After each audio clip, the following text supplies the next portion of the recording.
Everybody, what's up? This is Connor with Adventures in Poor Taste Comics with the very first iteration of 5 and 5.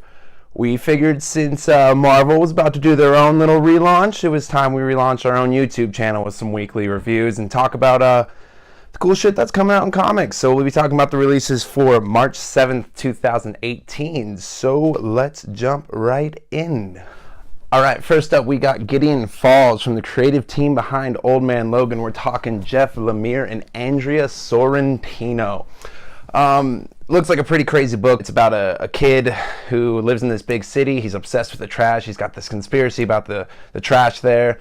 And then there's this other small town where there's this shunned Catholic priest there, and they both get intertwined in this mystery about this random building that pops up and causes chaos and death and all this crazy shit. You can expect some of Lemire's classic characterization, just like what he did with Moon Knight, where he really dove into mental illness. You'll see that in this book.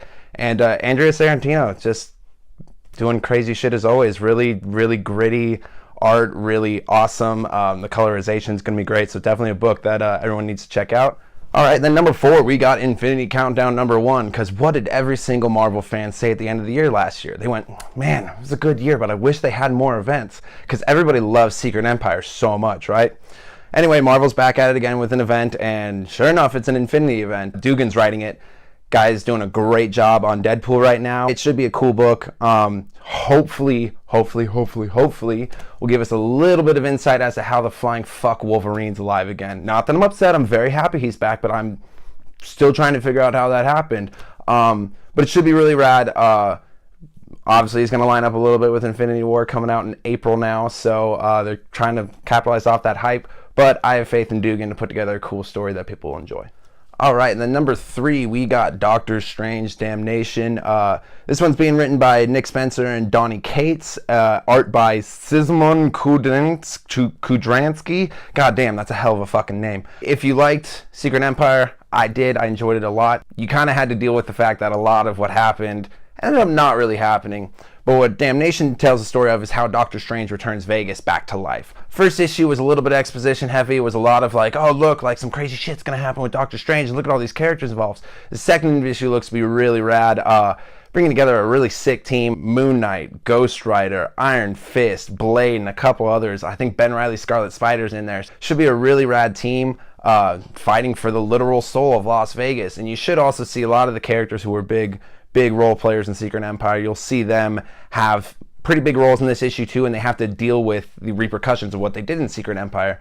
So there's going to be a lot of that brought up. So if you like Secret Empire, you're probably going to like this issue. If you didn't like Secret Empire, you're probably going to fucking hate it. Alright, coming in at number 2, we got The Wildstorm number 12. Now, if you read the February staff picks for Adventure in Poor Taste, you would know that I am enamored with The Wildstorm. It is incredible. I didn't read any of the Wildstorm books in the 90s because I was a babbling little child. Anyway, it's been an awesome story. There's so many intricacies, so many mysteries that abound, and you don't really know what's going on, but you get just enough information to be excited for the next issue. And this should serve as the culmination for the last year of comics they've been building.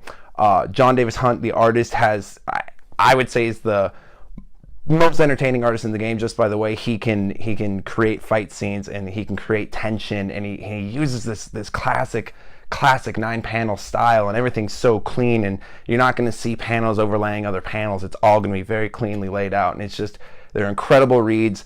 This is going to hopefully bring forth this big battle between the Wildcat and international operations. We should get some answers, some of the bigger mysteries, like who's an alien, who isn't, which is something that like twists and turns every issue. So really, really excited for that. And then finally, number 1, a book that I raved about in my review, Oblivion Song number 1 by the famous Robert Kirkman and newcomer artist Lorenzo De Felici. It's Italian. He's an Italian guy. Anyway, man, what a debut. It was such an incredible issue. A lot of people are upset. Invincible just ended. We know The Walking Dead's coming to an end soon. Outcast is doing fine, thankfully, as far as I know. Somebody tell me if I'm wrong. But Oblivion Song is where Robert Kirkman's been putting a lot of his attention lately, and fuck does it pay off. It's just a fantastic issue. I gave it my first perfect score ever. I really wanted to hold on to that and give it to something crazy or something that like was just incredible. this was it. I didn't have a single thing wrong with this book. I was invested in the characters quickly. The art is something you're gonna like stare at long after you've read every word on the page, and I just cannot wait for this second issue, the third, the fourth. I'm gonna be reading this issue for this series for a long time because it's absolutely fantastic. Definitely check it out. And that'll do it for March 7th, 2018. Tune in next week.